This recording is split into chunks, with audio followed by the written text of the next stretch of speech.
সবচেয়ে খারাপ।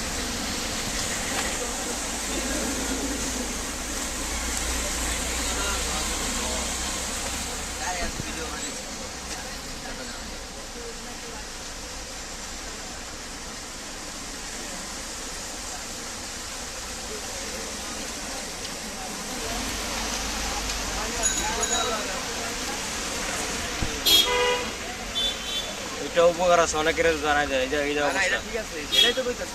অফিস করতেছি। ভয়াবহ অবস্থা। আজকে হোম অফিস দেওয়া ভালো ছিল। ভাই